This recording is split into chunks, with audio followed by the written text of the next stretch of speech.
All right, Ben Sizarsky, thanks for coming on the show. I really appreciate it.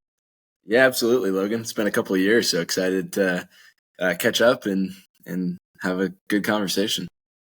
Yeah, it has been a couple years. It's crazy how time flies. But college was a good time. Some people say Yeah, the best 4 years of your life. It doesn't get any better than that.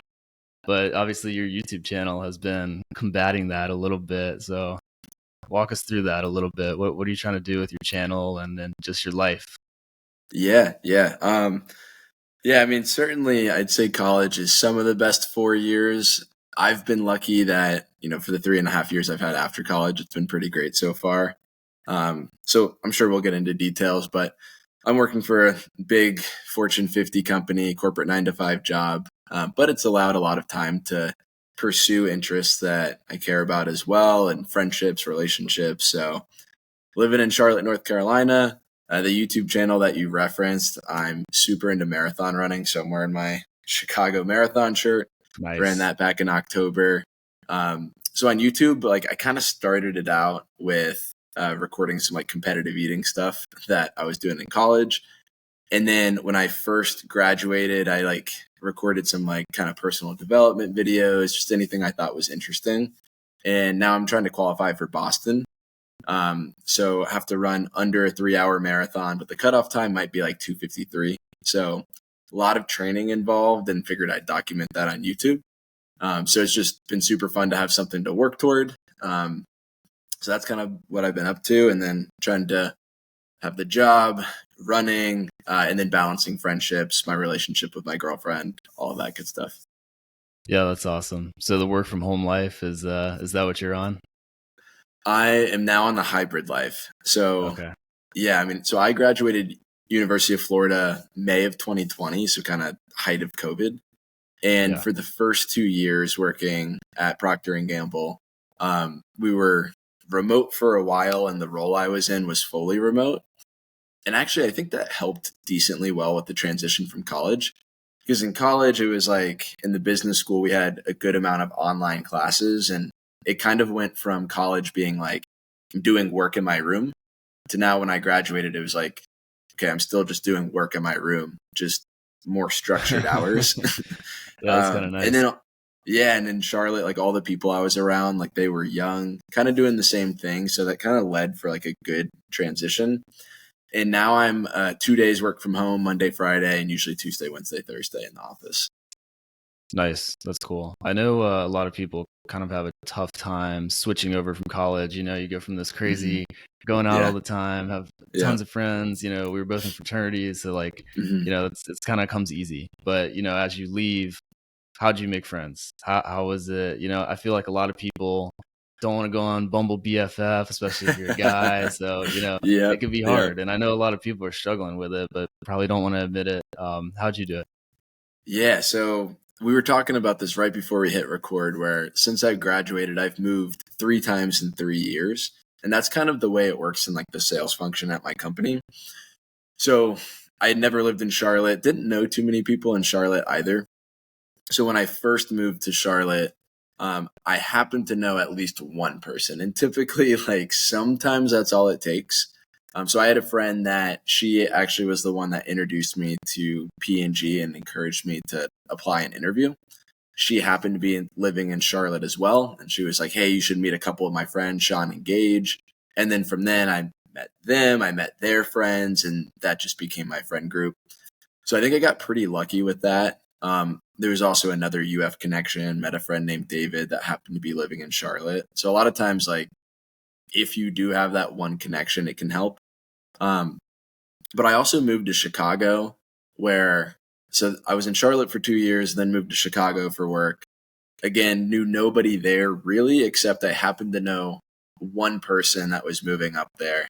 Um, and also in Charlotte too, I went on like one of those Facebook pages and just like got a random roommate, and that worked out super well. He went to South Carolina, and so him and I ended up being roommates for 2 years in Charlotte. I got to meet his friends, and then we both got jobs in Chicago just by chance at the same time. So it was kind of Nice. like cheating, where I got to then have a friend that moved to Chicago with me.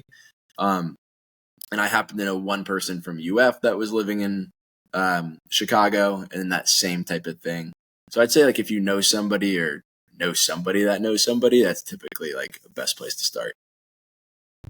Yeah, so it seems like that's kind of all it takes is just one person. It's almost like sales, you know. I feel like people don't want to do it because it seems Yeah, salesy or something. But I mean, when it comes down to it, we're humans. We need to have friends, and yeah, if you just hit up one person and they're like, "Hey, someone lives here," I don't really see the harm in that. yeah, yeah. No, 100%. I think it's like it's worth doing, and if you don't happen to have a connection, which like could happen to me at some point, in Chicago, I met some friends at a climbing gym. So that was Nice. like another way. It's just some sort of activity that you're interested in. And also like in Charlotte, I've done like a running club a couple of times. And I think if I were to move to a new city and like actually know anybody or actually know nobody, I'd probably join a run club. Just like find people with like similar interests that want to do the same things. Cause like for me now, like if I was really looking for people to go drink with, and like maybe I would like go try to meet people at a bar, but like that's not what I'm as interested in now. It's a Um, little loud. yeah, yeah. And so like I'd rather like meet people and things I'm interested in, and then if we want to go out and drink, like we could do that. So Yeah, that's cool. Yeah, I feel like having a hobby you're super into, such as marathon running, working out, stuff like that, definitely can give you an edge on making friends. And I feel like it just kind of comes naturally the more stuff you have in common. yeah, Let's I mean, talk and about like marathon running. yeah, let's do Or it. go Let's do it. ahead, go ahead. What are you Well, I gonna say? was just gonna say it's like when you do have a hobby that you're interested. So like rock climbing or marathon running is the examples I gave. You immediately have something to talk about.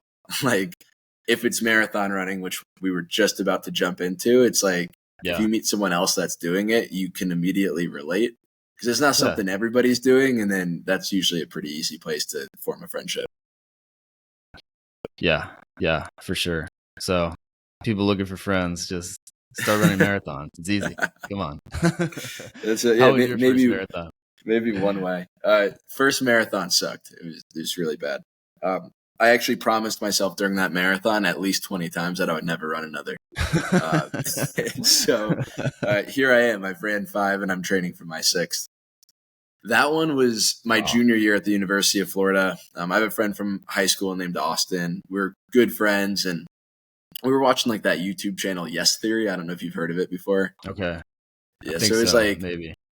it was a channel, and like these guys, they still exist, but they were kind of like, hey, what if we say yes to things, like just try out different things? Yes, And man. yeah, and one There of the you go. videos they tried was like a marathon with no training.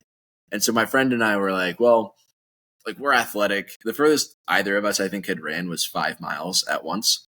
And so we're like, all right, sweet, let's sign up for a marathon. We were gonna train. We trained for about like 5 months. Okay. Which like for me coming from no running wasn't enough because I didn't like actually commit to training. I was really into lifting at the time. So I was lifting 7 days a week, running 3 days a week. The most mileage I got up to was about 30, and I like paid the price. Um, we also picked Nashville because it just sounded cool, but Nashville was super hilly, and we were training on flat in Florida. And then Nashville was really hot because it was at the end of April. So that was kind of brutal. Oh man.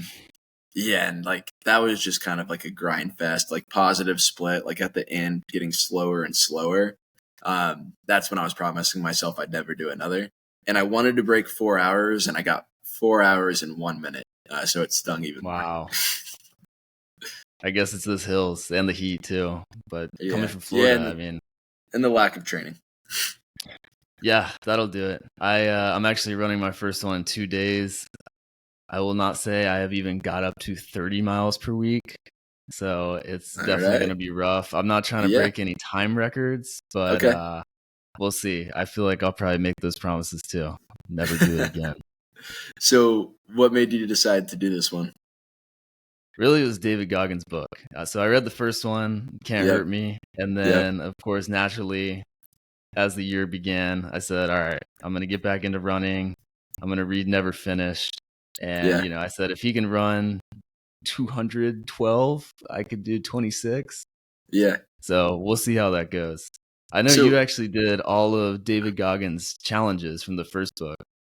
yeah, yeah, yeah. And I'll get to that in a minute, but you said as the Okay. year began, like 2024? So I started reading it December. I started training for the marathon in August. So I've had a few Oh, months okay, under my okay, okay. belt. Had a couple injuries, runner's knee, whatever, shin Yeah, splint. So been a yeah. little inconsistent. The most miles I ever got to was 14. Okay. So very slow pace. It was zone 2 cardio. So I was running for Yeah, like 3 hours. yeah, yeah. But yeah, it's gonna hurt. Yeah. Well, it's funny. Okay. Training since August is better. I thought you said like the year started like January. I read never finished, and now I'm running it 1 month later. Yeah. That's So honestly okay. what it feels like. Well, you got a little bit of a base. Yeah, a little And bit. I did make that video. So what's funny is like in all of that promising myself that I would never run another on my YouTube channel, which is just my name. Actually, of all the videos I've made, that David Goggins one was the most popular that I've posted. And it was in reading that book and doing the challenges. There's some sort of chapter about like, I think it was like kind of looking into your past, seeing what you're capable of. And like the lie I kind of always told myself was like, yeah, like, okay, I ran a 401, but like, that's like good enough. And like, I was reading the book and I was like, okay, no, it's not. Like, I promised, like, I wanted to go under 4. And like, the book was like, you're being a little bitch. And I was like, and that's when I decided to train for another. So There's no shortcuts similar for you. inspiration. Yeah. There you go. Yeah, that's crazy. So from your first one to now going to your sixth, what's changed? What's changed with your training, diet? Yeah. Yeah. Yeah. So a big one, like you called out, I mean, mainly training. So read the first one, got lucky enough that I had a friend in Charlotte. His name was Sean, that he was running a marathon as well. And so we decided we would train for one together. So it was nice to like, again, have somebody to train with. And then his dad had done an Ironman before and had like a friend that was kind of like a running coach. And so Wow, Sean kind of what's an like, Ironman again? so an Ironman is, I think it's a 2.4 mile swim, Okay. followed by a 112-mile bike ride, followed by the 26.2 marathon. So, Okay. Wow. yeah, yeah. So his dad had done one, and I was like, okay, cool. And he got us kind of like a training program of sorts, and we started training closer to the right way. So, one was more weekly mileage. Two, like you mentioned, you said zone 2 cardio, like taking most of the runs at like an easy conversational pace. And then we did try to do like a little bit of speed work, but by like actually following a structure, that's what really helped.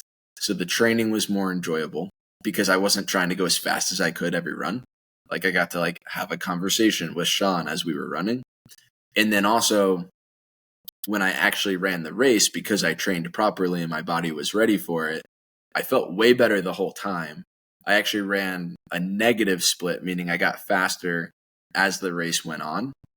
Nice. And I got a 20-minute PR. I went from 401 down to like 340. Wow. What's Yeah. the what's the per mile on that? Okay, so that one, the 401 was I think like 911, 912 per mile. And then getting down to 340, I want to say was around like 840 per mile. Okay. And then my third one, I actually had gotten a little bit injured. I had trained for the Buffalo Marathon. I think it was May of 2022. And I got a little bit injured. So I went from 340 down to 339. So I got like a 1 minute PR, which was fine, like was okay with it. But because I had gotten injured, mainly because I was still trying to like lift too heavy, I wasn't stretching at all. When I trained, then I took some time off and then I trained for the Traverse City Marathon in up in Michigan. And I only did like slow zone 2 stuff and I got my mileage up to about 50 miles per week. And by doing that, just zone 2 stuff, I actually dropped my time down to 323. So that Wow. was like I think it was like 815 per mile, like, or maybe it was around 820 or something per mile. And then I ran Chicago, where I ran a 309, and that one was 713 per mile. Wow. That's super impressive. I will not be running that on Sunday. That's for Not sure. maybe not for the first, but after a little bit more No. training. Yeah, yeah. We'll see. So, wow. So pretty much almost an hour increase from all the marathons you've done. Yep. How's the Boston qualifying work? I know that's a big deal for people that are hmm super into the sport. Can you walk us through that process a little bit? Yeah, so I can give what I've known and seen and tried so far, but I haven't qualified myself yet. Gotcha. So Okay, so that's the goal. that's the goal. Yeah. So when Okay. I ran Chicago, I got a 3:09. So for my age group and gender, I need to run under 3 hours to technically qualify. My Wow. training to get to 3:09 for Chicago, I still only did zone 2 miles, zone 2 pace. So I wasn't doing what's called speed work where like you push it really hard. And I got my mileage though up to about 65 miles per week at the peak. So I did like a 62-mile week, a 65-mile week, a handful of 50-mile weeks. And the extra mileage in zone 2 kind of allows you to become more efficient at longer distances. So I've gotten to go all the way down to 3:09 just with that. But if I want to qualify for Boston, I think the 2:59 pace is right around 6:50 per mile. But the way Boston does their qualification is if you want to actually qualify, they only take the best times of however many slots they have open under that qualifying time. So last year, Gotcha. you had to be 4.5 minutes faster to actually be allowed to run the race. And so my assumption this year is people might get faster and I want to have a safety net. So I think I might need to break 2:53, and that would be 6:35 per mile. And Wow. so that'd be a 16-minute PR. I've done 20-minute PRs in the past, but it's kind of like weight loss. Like the first 20 pounds are the easiest to lose, but it's harder to get faster and faster as your times go down. So I actually picked up a book called Advanced Marathoning that a couple YouTubers had recommended. It was like a 300-page book, ripped through it. And the plan I'm following starts at about, I think, 55 miles per week and goes up to 70 miles per week. But a big difference that I'm finally incorporating again is speed work. So what's called lactate threshold work or like tempo runs, where you're going at a faster pace for maybe 4, 5, 6, 7, 8 miles, depending on the workout. And then also some like VO2 max training, where you're going at an even faster pace than the lactate threshold work, but for shorter distances. And by adding that stuff in, having more consistency over a longer period of time and getting the mileage up, I'm hoping that it can get me to 6:35 per mile. So time will Nice. tell. I'm sure you're gonna get there. I believe in you, man. That's I, you've done it before, so you'll have that jump. yeah, 100%. we'll see. I signed up for another thing is like a flat and fast course. So it's called the Okay. Glass City Marathon in Toledo, Ohio.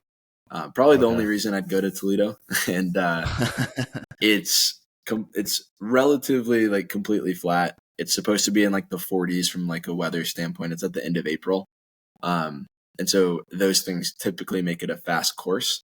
So hopefully that will help too. Nice. Well, that'll be exciting. We'll be following your journey for sure. Yeah, and What would you? where's your race Sorry, going go to be? ahead. It's just in St. Petersburg, Florida. Nice. So not too far from my law school, and hmm we'll see. It's supposed to be a nice day. Pretty flat. It's in Florida, so Yeah, yeah.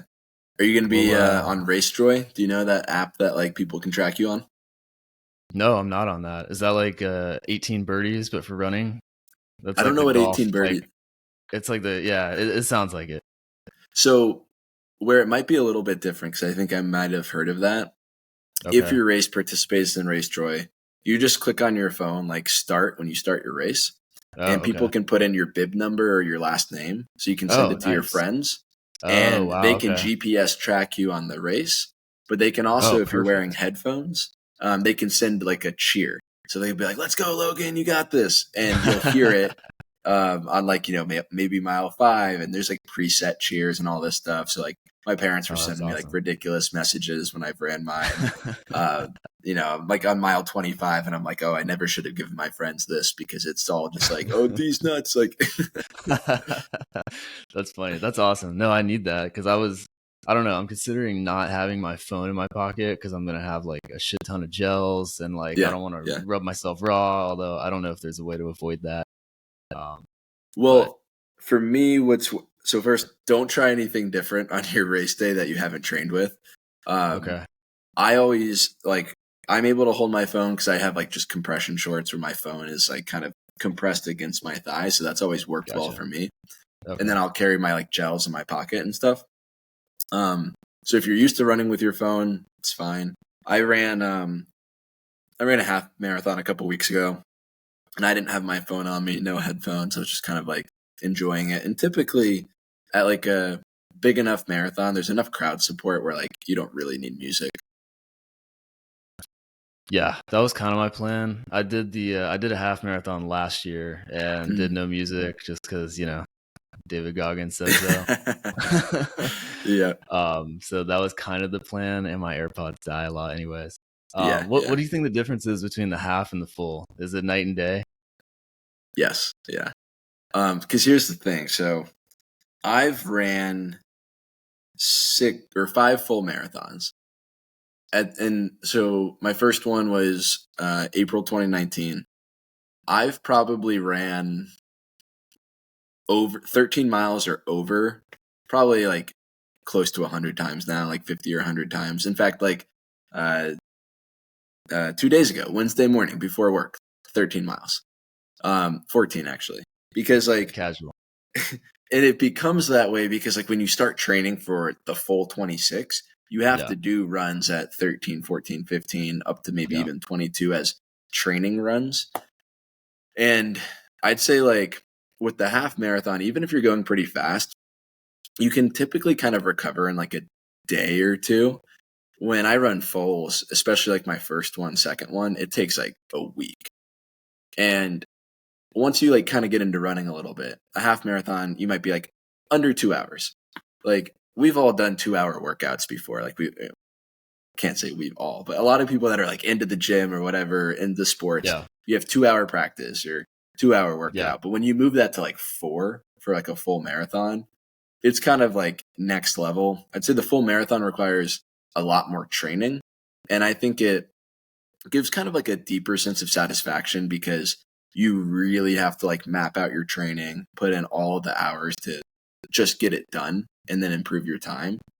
And then the half, I think, is also just an awesome distance because if you're traveling somewhere and you want to run a half and feel good enough to explore the city the next day, you can. Um, it doesn't require so much training time, so it's easier to balance. If you like running faster than like training for a half, you get to train faster, you get to actually be moving faster. So some people like the half for that reason too. Yeah. Seems like from listening to you, from listening to other runners, the half is just kind of. And honestly, when I did it, I mean, again, my pace wasn't fast, but I felt like I could have done it with minimal training, maybe even Mm-hmm. nothing. And that's coming Mm-hmm. from, a lifetime of sports, working Yeah. out. So Right. not nothing, but not like this thing coming up. So, Yeah. what's your recovery like over that week? I know you've been into competitive eating. Are you downing like 100 Oreos? Or I've seen a couple of those videos. That's it's pretty impressive. That's funny. Yeah. I am retired from competitive eating, to be clear. Um, Interesting. yeah. Why? So Why? it's a young man's game. It's tough. I actually don't think that I was ever like built for competitive eating. I grew up kind of without much of an appetite and wasn't really able to eat much food, but I kind of got into it because in high school I got really into lifting, kind of bodybuilder style lifting, and was watching all the early YouTube days, 10,000 calorie challenge, all that stuff. And I was trying to bulk often in high school, but I didn't want to do it by eating junk food at the time. And so I was just eating clean food and trying to get in about 4,500 to 5,000 calories a day. So if you've tried to eat chicken breast and potatoes and rice and all of that stuff, it takes up a lot of room in your stomach. So then at some point I was like, well, shit, I've become good at eating a lot of food. And then like I had a friend at UF and he's like, hey, there's this like 2 foot long, 6 pound burrito challenge. We got to try it out. And so I was in a way trained up for that. We did some research and trained a little bit.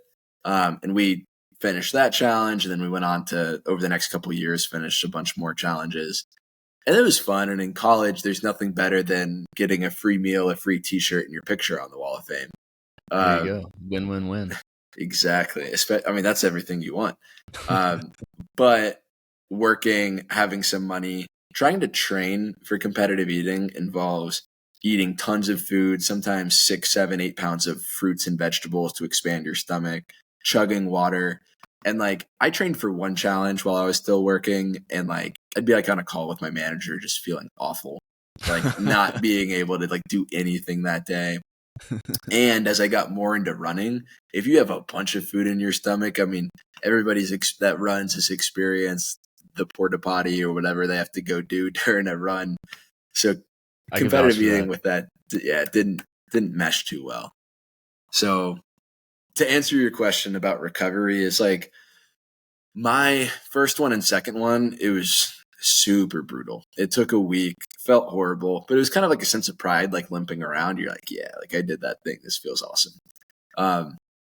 My last couple ones, I've been, still sore, but usually only for like a day or two, just because I've done it more.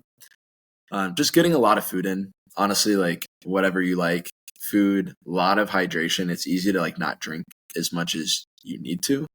And then stretching. Like I finally, after years, I like finally have a stretching routine that I follow. Like for years and years, I could never follow it. Even when I got injured and I was like, it must be because I'm running.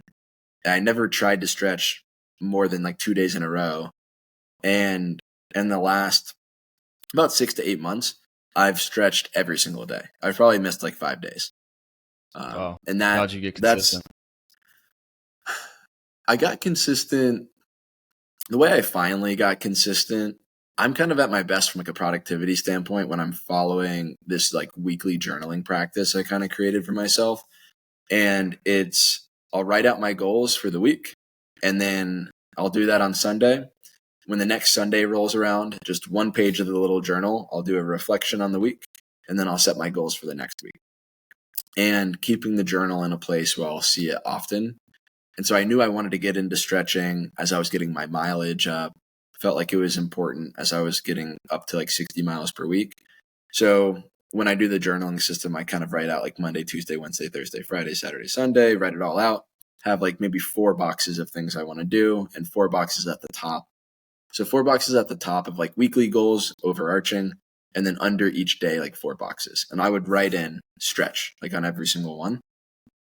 And then I didn't realize it until hindsight, but a lot of people have heard of Atomic Habits by James Clear, and he talks about habit stacking. And the way that I was actually able to finally do it is, let's say I'm running before work, and I'm like, okay, 7 miles might take about an hour. I budget now for myself hour and 10 minutes because I'm going to do my stretching routine after I run. And so after journaling on that for a couple weeks, it then became second nature. So I'd run, immediately stretch, and now that's just what I do every time. And I just had happened to stumble across a YouTube video. I mean, I was doing research, but found one for like kind of like lower back, like sciatica pain is what I was dealing with. So those were the stretches I would try. On my watch, it's just 8 minutes. So it's like 2 minutes of kind of what's called the double pigeon pose, leaned forward, and then I switch legs, hold that for another 2 minutes. And then I do a seated hamstring stretch, right leg, 2 minutes, left leg, 2 minutes, couple cat cows, and that's it. So that has helped with recovery, not getting injured, all that. Yeah, it seems like there's a theme here in your life just about kind of finding what works for you, getting consistent, and then staying on track. Do you think, I mean, obviously, I guess it's just, you got to find the stuff that works for you, which involves trying stuff. Like I saw you tried minimalism for a year. You tried, you did David Goggins challenges, things like that. So I guess you're a big proponent of just kind of trying things, seeing if they work, and just taking the benefits from them. Yeah, I'd say so. When I try things, in hindsight, always I benefit from it. I'm super glad I tried it. Whether it be moving around, like bigger picture. When I was 12 years old, my family moved from Atlanta to Tampa. I was super pissed at my parents at the time. And then I can look back and be like, wow, I'm so glad that happened. I think it's a big reason I'm open to moving around a lot of places now. Helps me meet new friends, try new things. When I was in Chicago, like I'd always been from the South, but I ran outside all winter and I was like, I'm going to try that out, like give it a shot. That's where I got into rock climbing because a friend was like, hey, maybe you'll try it out, give it a shot. Got into hiking in North Carolina because I had a friend that was into hiking. I've done a 28-mile hike with a friend. I did a 31-mile hike in one day with another friend. Next month, my friend and I are going to go climb the highest volcano in North America in Mexico. It's just like, if someone has something that seems interesting to them, I want to give it a shot. And then if I like it, I'll spend more time on it and stick with it. So there are plenty of examples of like, that same friend I'm climbing the volcano with, he's like, hey, we should go clay shooting, like sport shooting. And so we were like, he had guns, we're shooting clay targets, whatever. And like, it was nice to be outside, but like, wasn't really my America. thing. Yeah. So like, like I tried it and I'm glad I did, but like, it's not something I chose to stick with. And I think right now, like running is like my thing right now. I've really enjoyed it because as I've ran, one, it gets you outside more. So I found when I graduated, if I was just going to keep lifting, I would work 9 to 5 inside all day. And then I would go inside to lift. And then I'd probably come back inside to eat. And then I'd maybe go to bed. And then I've been inside the whole day. So I love that I can get outside. Sounds like a vitamin D deficiency waiting to happen. Exactly. Yeah. I mean, and especially if you're in a cold place. Like when I was in Chicago, it's so easy to not be outside for 5-6 months of winter. So that piece is big for me. The mental clarity of just getting to be out there with either your own thoughts, music, podcast. I've loved that aspect of running too. And then one thing that's really big for me is like, people talk about like a purpose or having a reason to wake up in the morning. Like, I don't think that everybody's purpose is like just what they're born with. And, some people, they know they're going to be a vet by the age of 3 and they're like, I love animals, I'm going to be a vet. But as I've discovered running, it's great to have a goal. Cause like with lifting, I never really wanted to step on stage with bodybuilding, never really wanted to get into powerlifting competitions at least. So I was mainly just lifting like to lift and build muscle for myself, which I liked a lot. But what's been awesome with running is as I've gotten into it, the first goal was like, oh, it'd be so cool to run a marathon. But then eventually it was, well, I want to try to qualify for Boston. But I knew that Boston might be several years out. So now I have this like 5-year out goal. In fact, the race that I run April of 2024 will be 5 years to the date after that first Nashville one. So there's this big long goal. And I knew for the couple marathons I signed up before, I knew I wasn't going to be getting a Boston qualifying time, but I knew I'd be working toward it. So all of these training runs lead up to the goal of the weekly mileage I'm trying to hit. And then all of that leads up to the marathon goal I'm trying to hit. But once I hit that marathon goal, there's still a reason to wake up and keep training next week and the week after that, because I'm still trying to get to Boston. And then if I do qualify for Boston, I already have it in my head. I'm liking running enough. There's 6 international, what they call like majors. So in the US, it's Boston, Chicago, and New York City. And then internationally, it's London, Berlin, and Tokyo. And now I'm like, well, shit, I'd love to run all of those.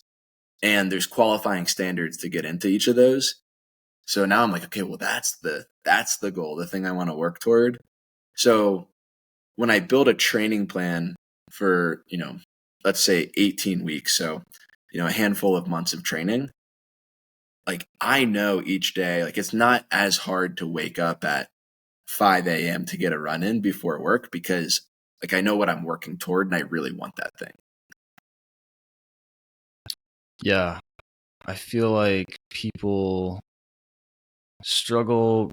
I don't know. What I'm hearing from you is like kind of patience with yourself, but not patience like, oh, I can't wait for the microwave to go off and I open it early, but kind of that long-term patience of just, hey, you're kind of giving yourself room to breathe. Like, I'm going to run a marathon. I'm going to do it this year. I'm going to train and then I'm going to do Boston, but that's down the road.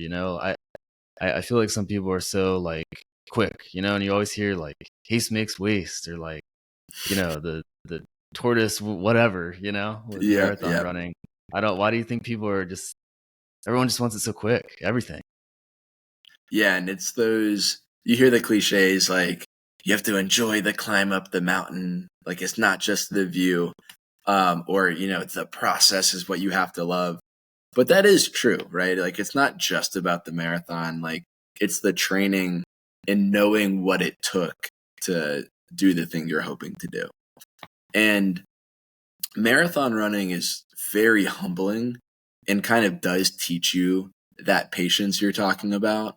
Because if I tried to go out and run 60-mile weeks in my first year of marathon training, I would be so incredibly injured and then be further away from accomplishing my goal.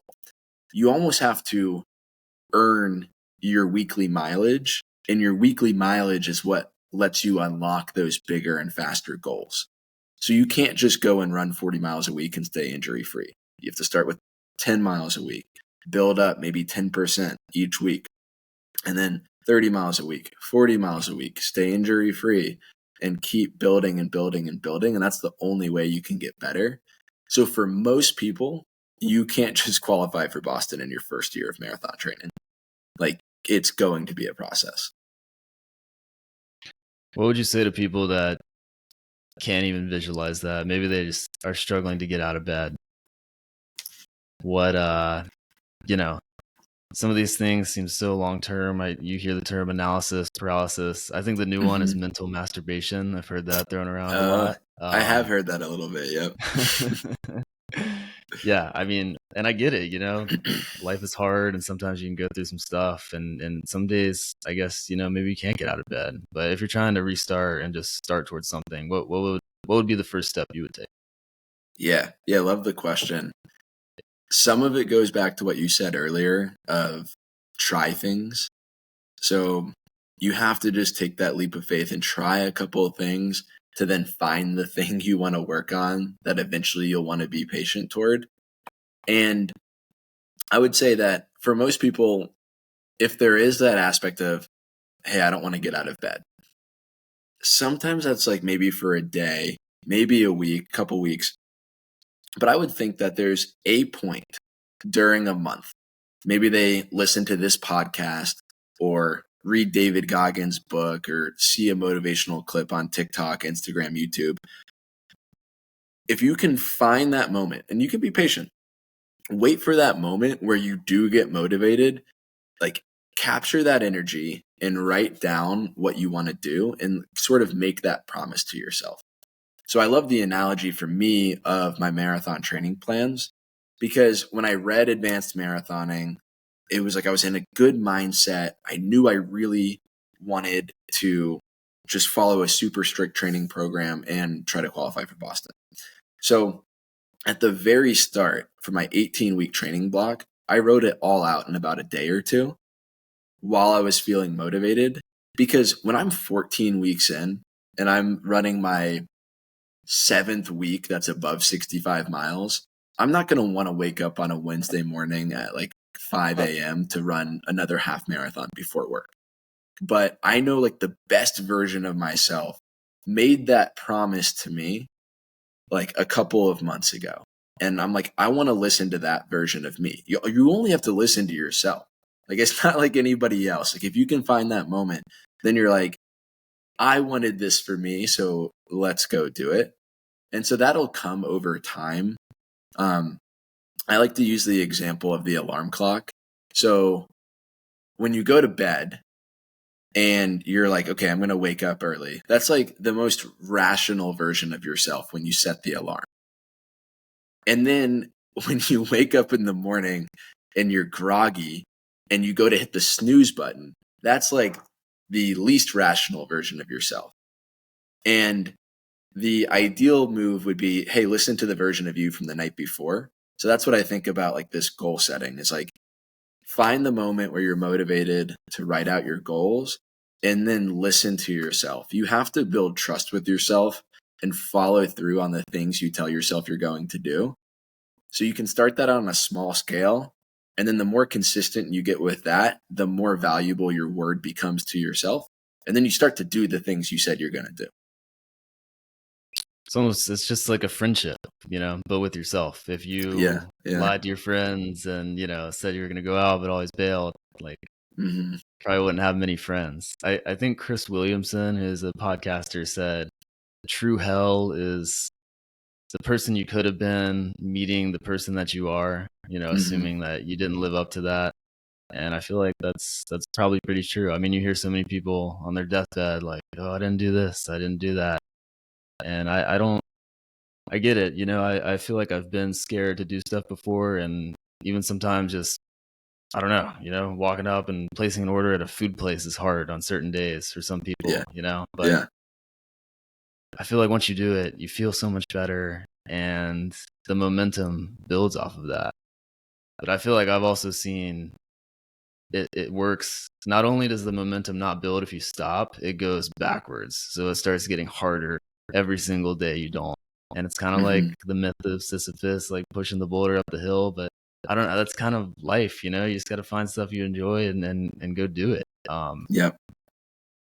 Yeah, I don't know. I feel like everyone has a podcast and everyone's like spewing all this shit all the time. But I feel like it is important and it's cliche.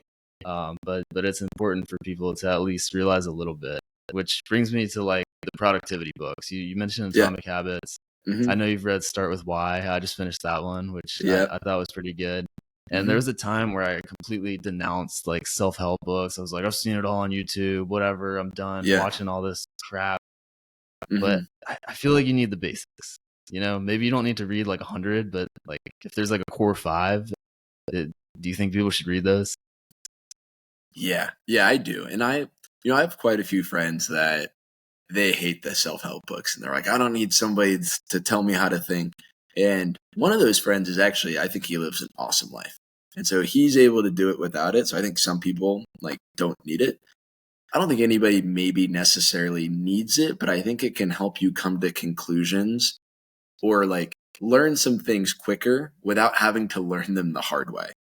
So for anybody that's like denouncing all self-help books, it's like, that's like saying you should go through life with no mentors. Like if you have the chance to learn from somebody that's been through all the hard shit and you can maybe get over it quicker, then like, why not take that chance is my opinion.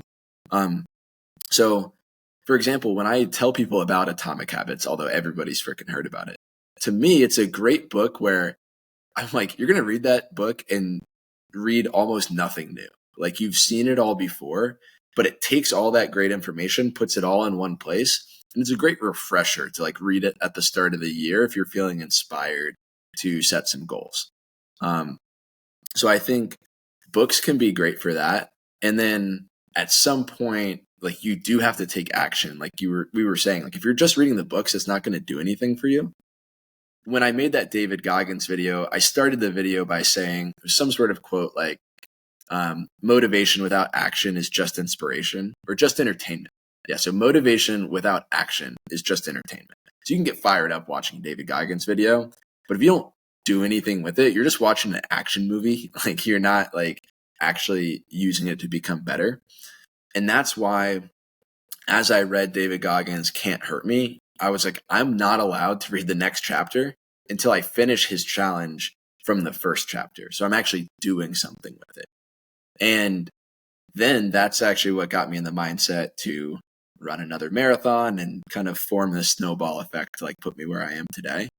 So yeah, I think reading the books is like a good place to get started. It is awesome.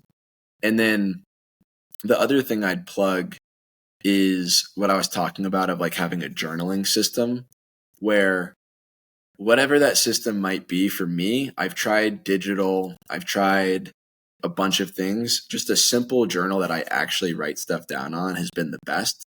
And that way, when you do hear something from a podcast or something inspires you, you can hold yourself accountable, write it down, and then have yourself reflect on the prior week. It's a way to kind of celebrate the accomplishments that you've made. So you're not just forward focused.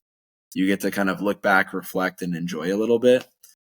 So I definitely try to couple any sort of like reading you're doing with some sort of goal setting system where you can take action. Yeah, I like that. I have a journal too, and that's been the best one for me. Just, I mean, there's some days I don't think I go any longer than like a couple, just because I'll kind of want to write into it.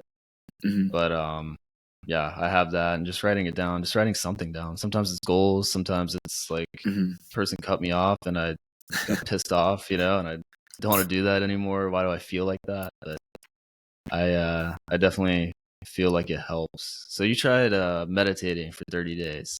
One of Yep. your YouTube videos. What was your experience with that? Meditation is something that I just have not been able to crack. So, like, I think a ton of people have benefited from it.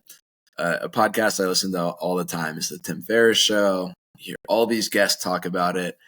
I've done 2 different 30-day stints where I've tried meditation.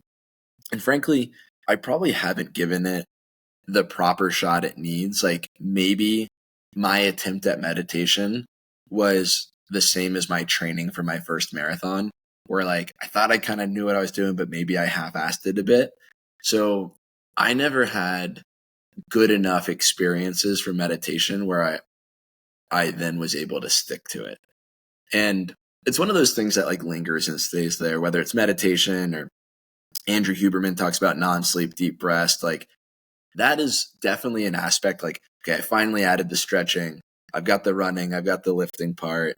My nutrition and hydration is good most of the time. But like, meditation is one of those things I haven't added yet. So I'm sure I'll try it again at some point.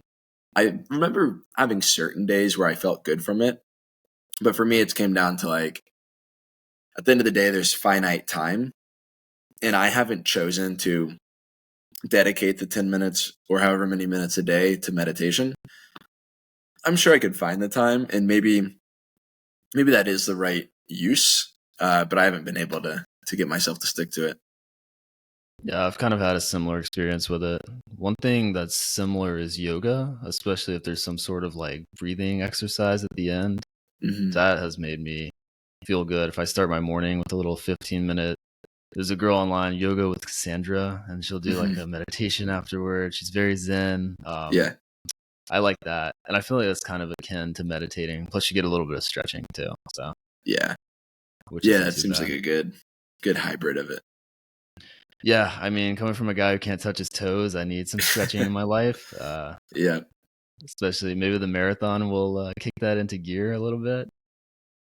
Let's shift gears. Speaking of yeah. gears, and talk about your transition from college to work life. So you got a really good Hmm. job right out of college. You were actually coaching other college students on how to interview, how to get these good jobs. How'd you get good at interviews? What led you to create a business? And what advice would you give to people? Yeah, yeah. Great question. So that's actually how we know each other. Our friend Matt introduced us, and Matt was in my fraternity, and he was looking for career advice. And I got kind of in that situation because when I got to the University of Florida, I was a business major, and I've always liked mentorship and helping others. In high school, I helped one of my best friends lose 40 pounds, and I was like, wow, that was a super cool experience. Like, I got to lift with him and show him something I really care about. It benefited That's him awesome. immensely. Yeah, and like now he gets to, help people. Um, so then I knew I liked coaching. So when I got into the business school, I started hearing early on about like building up your resume with experiences that could show companies that you have leadership ability. And a lot of the on campus organizations focused around mentorship. I was like, oh, that's perfect. I'd love that.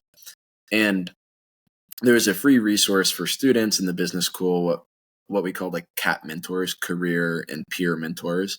So it was students at UF that had done an internship already, and then they would help students with, here's how I got there. So my first 2 years, I spent a lot of time using those CAP mentors as a resource. They helped me build out my own resume, made me feel confident going to talk to recruiters on campus. And after interacting with them, I was like, wow, I'd love to be able to help students in that way too. So I applied myself. I had done an internship after my freshman year and my sophomore year and my junior year because career was something I was always focused on. I've just always clearly been an achievement oriented person.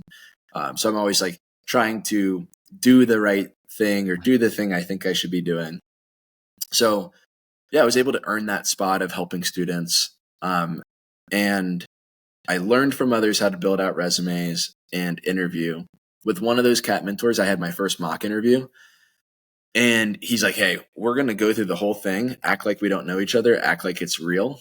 And then one of the questions he asked me was like, tell me about a time you faced an ethical dilemma and what did you do about it? And I was like 18 years old, 19. I probably couldn't have defined the word ethics. Like I just didn't get that concept. And like, I like stared at him for like a minute and I was like, I don't know. And he's like, I'll wait. And I had to like go through that process of it being uncomfortable. And then that was a lot of motivation to be like, I don't want to feel like that again. And I certainly don't want to feel like that in a real interview. So then I did a lot more practice. So then when I became a CAT mentor myself, it was awesome getting to help students in the same way. And by being on the other side of the table and doing mock interviews, I think it made me better at interviewing. And I really liked the type of work I was doing. So I got to help a lot of students get jobs. So when I graduated, I wanted to keep doing that type of work because I thought it'd be helpful. So I did like a little side business for a couple months of helping students be able to, prep their resume and interview prep in a way that could help them get jobs. Hopefully a better job than they otherwise would have gotten. So that was rewarding, definitely for a while. At some point, I added so much to my plate in the first year after college where I was trying to marathon train, make YouTube videos, work my job, try to run that little side business. And then I started dating my girlfriend and I was like, okay, I don't think I can do all of it. We were doing long distance. And so I trimmed back on a couple of things. Yeah, that's tough. I feel like I'm the same way. I will overload my plate until something slips, which I've been trying to be better about, but it's hard, I guess some people can't get out of bed, and I've been there before, but I've also been on the opposite end where I feel like life is not long enough to do everything you want to do. It's kind of unfortunate we have to pick stuff, Yeah. Yeah. And I've had that thought where like what you just said, Logan, in my mind sometimes feels like the best place to be, of wishing there was more time in the day to do more things. I think that's just like a great mental state to be in, of like, like I wish I could do all these other things. Like I usually feel like the most energized and inspired when that's going on. But like you said, I think there's kind of like risks that can come with that, because you might start losing attention in certain areas that you should be providing more attention to, or it creates a lot of stress, or you might start getting told that you don't know how to relax or have fun. So that's kind of been my experience with it, but I'd way rather be on the end of having a lot of things that I'm interested in that I wish I could spend time on. Yeah, I mean, it's all in moderation, right? And it definitely helps when you're intentionally doing things like you map out your week on a Sunday and, and also going through different phases of your life. I think you talked about this in some of your videos, like when you're running for, when you're trying to qualify for the Boston Marathon, other areas might, get a little neglect, whether it's like weightlifting. I guess with the job and girlfriend, those can't really go, but something's got to give. You can't do everything, unfortunately. None of us can. Yeah, and I've always had the mindset of like, well, for the longest time, I think as I was on, let's say, the early years of like a personal development journey. So I'd say in high school, my big shift was like junior year, where I signed up for 4 AP classes. My baseball coach was like, you shouldn't do that. You're not going to be able to get good grades in those. And I was like, I had this shift and I was like, I'm going to get straight A's. And so I did. And that was the same time that I got like super obsessed with lifting. So I was lifting 7 days a week for 2 hours a day. And then I was studying nonstop. And I was on the baseball team, the tennis team, trying to hang out with friends, all of that stuff in high school. And there, at that point, is low hanging fruit you can cut. I was like, okay, I'm going to stop watching sports. I'm going to play sports. I used to watch maybe every single Braves game, had the MLB package. I would watch 9 innings of the Mariners versus the Athletics for no reason. And like, I think watching sports are, good sometimes, but what became more important to me was me actually playing the sports or doing the things versus watching other people do it.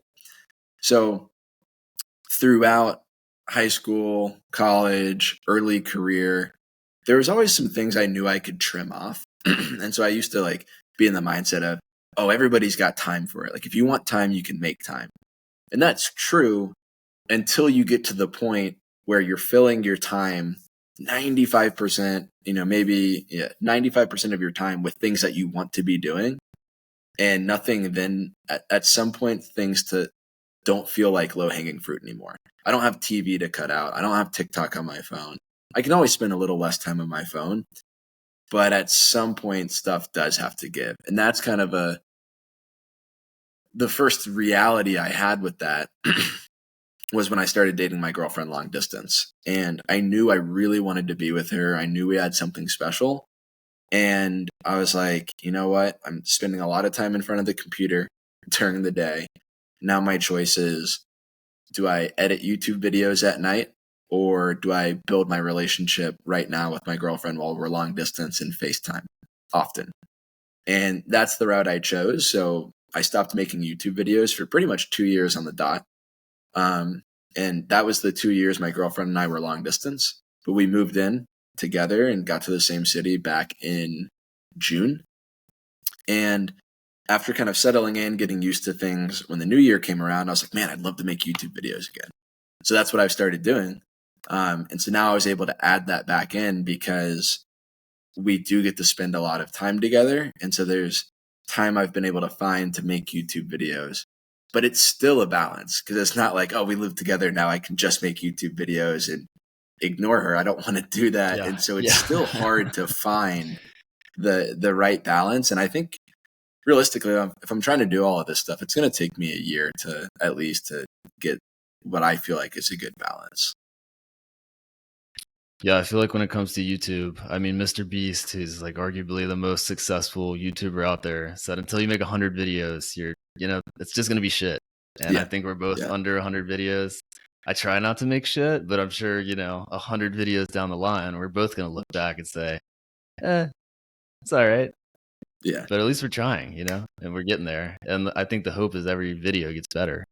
Yeah, 100%. And I think there's good mindsets like you were talking about, like how can you get started and get through things. What helped me a lot with YouTube was realizing that if these things got no views or 5 views or 10 views, I've been thinking about if I had videos of my dad or my grandfather or my great grandfather recording their lives, documenting their lives, or doing stupid shit or whatever it is, like I'd watch the hell out of those things. Like I think that'd be so cool to see. And so that's a good point. And if I had videos from when I was 10, I'd probably watch those of myself. So I'm like, man, there's really no downside here other than like maybe the time spent. But I've actually been enjoying the time spent doing it. I think learning how to edit is a new skill. Recording gets me out of my comfort zone. And it allows me to be creative. My job is very analytical. And I like the work I do in my job, but it feels like it uses one side of my brain. And then the YouTube, creating thumbnails, editing, kind of being a director and thinking of the vision of how you're going to make a project feels like a very different side of my brain. Yeah, I could definitely attest to that. Looking at law textbooks all day and then coming home and editing a video. Sometimes it's nice. And creating the video, writing the little sketches down on the notepad before. It's I've definitely enjoyed it. One thing I did struggle with is, posting a video with your face and your voice and hearing your voice. Have you ever gotten over that? I kind of think I did. I feel like I was younger when I used to like not like hearing my voice in a video. And then at some point I guess got used to it. And as for like posting my face, it's almost like when it's time to post, I don't really like I hadn't cared too much. I'm okay to post it. But it's the scrutiny I have when I watch a video that I've recorded when I'm starting to edit it or as I'm filming it. I'll say some word and I'm like, oh, that's not good enough. And I'll take another take. Yeah. And I'll mess up there and do another take. And then I'll be editing and I'll be like, oh, I don't know about that. Or that's kind of weird. But by the time I've gone through all the work, cringe. Yeah. Yeah. Yeah. And by the time I've gone through all the work, I'm like, man, this thing, I think it's pretty good. Like I'm ready to post it. And um, yeah. So the part of getting it out there to me is I fear the criticism almost less from other people than I do myself. That's definitely a good way to look at it. I feel like I've become the same. And I feel like when people are thinking, they don't follow their line of thought all the way to the end.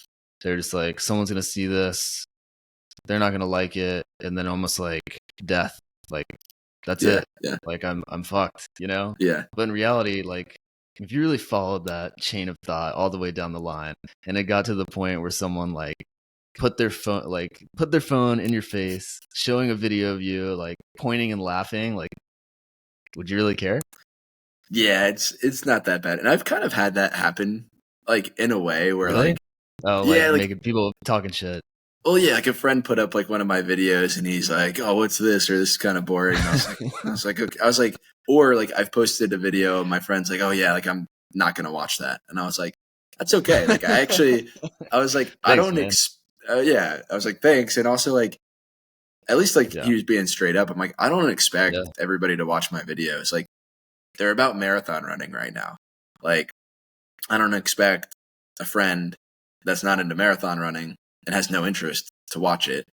When I was posting competitive eating videos, I didn't really expect any female or I would or highly recommend everyone to go watch those. That's awesome. yeah, but like it's like not every video is for everybody. What I will say that I've been struggling with is as I've been trying to post running content. There's this YouTuber Kofuzi, and he posts like running content, and he'll run races holding a GoPro, literally on a selfie stick that like extends, Okay, I think I've seen and that guy. yeah, and he's like talking to himself like as he's running or to the camera and taking these different shots. And I'm like, oh, that looks cool. I'd love to be able to make videos like that. And in Charlotte, like I live in this area called South End, and like it's all people in their 20s and a lot of like just young, attractive people. And you can kind of like feel like just a little bit of like judgment and social media ness in the air. And I'm like, man, I don't know. I don't want to be that guy running down the rail trail. That's like where a lot of people run, holding a selfie stick with a GoPro talking to the camera. And I'm still not over that. I really don't want to be that guy.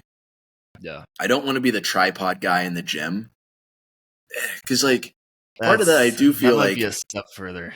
That's a step further, I think. yeah, well because like yeah, like I think that's a step further because I made like a week in the life video and I was like, do I Okay, film in the gym? And I was like, no, I just can't do it. So I instead took a little video and then voiced over it, like so I could still add some context. Like there's ways to get around it, but I yeah, have done the GoPro selfie stick.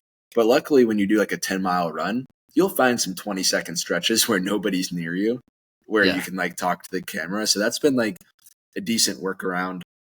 And then one of the videos I'm trying to edit this weekend, I ran that half marathon like a week ago, maybe 2 weeks ago now. Um, nice. and I ran the whole thing with the GoPro and the selfie stick and like filmed myself doing Dang, it. And I was that's a like, shoulder workout by itself. well, so you're like kind of holding it and running with it as Oh, it's like okay, so down it for makes most sense. of the Okay, time. Yeah. And then when okay, you want to film something, you like extend, film, and then you put it away. okay, Um, okay. and I was super nervous at the beginning. So like when I do end up posting the video, you'll see me. I'll probably like mile one. I just did like a 650, and then like I'm like mile two 650, and then like by the time I'm at like mile 12, I'm like mile 12 just did a 637. Like I built the confidence as I went. Like I kind of cared less and less. And I had people after they're, oh, it's so cool you did it with the GoPro. Like, was I in your video? Like, what's your YouTube channel? Um, so like I think it just That's comes awesome. with time, and as long as you're not being disrespectful, and Yeah, filming people that don't want to be filmed, that's kind of my biggest fear. Like I just don't want to be that guy. yeah, yeah. Because you also don't want to walk around getting people's consent. Yeah, you just don't want to piss people off. But at the same time, you want to something you love and enjoy. You want Yeah, to track it. I think that's cool. I feel like as we get older too, like if someone's gonna make fun of us, we're like late 20s. Yeah. you're kind of just an asshole. It's like there's no excuse for it. Yeah. At the same time, it's like if I was doing something super cringe, like if I was being like the tripod guy ripping my shirt off in the gym and I wasn't the biggest guy in the gym, like I would want my friends to be like, "Hey, dude, like it's just not a good look." I'd still want the feedback if it's actually bad. So I guess you got to surround yourself with some honest friends too, but ones that are like honest, but like just not an asshole to be an asshole. Yeah, there's definitely a continuum, especially with just girls in the gym and the camera. You just it's a touchy line these days. Yeah. But I don't know. Well, Ben, this has been awesome. I really appreciate you coming on. Where can people go to find your stuff? I know your YouTube channel is your name. Can you talk a little bit about that? What's coming up? Yeah, my YouTube channel is just my name if you're interested in marathon running. I'm just kind of documenting my journey. My approach is just trying to show what it's like to go through it. I'm really trying to do a better job of like not being preachy or teachy for this period at least, and just saying this is what I'm doing and this is what I'm learning. And at some point when I do have the accolades, I'd like to be able to say, hey, this is the stuff that's really worked for me. So that's what I'm doing on YouTube. My Instagram is mainly just random pictures right now. I don't have like a influencer style Instagram, but it's just my last name. So yeah, the YouTube channel, if you're interested, you can check it out. My favorite part, I don't know about you, Logan, my favorite part is just comments, like replying to people. I've had like, I don't know, since I've started the running videos, probably like 4 or 5 comments from people that were like, yo, this is awesome. I'm now going to like sign up for a half. And I'm like, wow, that's crazy. So that stuff to me is Awesome. the most rewarding. Yeah, definitely helps when people are positive. I've had, I think, 2 negative comments, which, you can have a couple and throw in there. Yeah. Oh, yeah. It happens. I like posted that video on eating a pint of Ben and Jerry's every day for a month and losing weight while doing it. And some people were like, wow, that's so cool. And then other people are like, sugar's going to kill you. And everybody that watches this is stupid. And I'm like, yeah, like, there's Can't please people them are going to, all. yeah, 100%. Can't please them all. But hey, Ben, this has been awesome. I appreciate it. We'll do it again soon. Yeah, absolutely. Looking forward to catching up soon.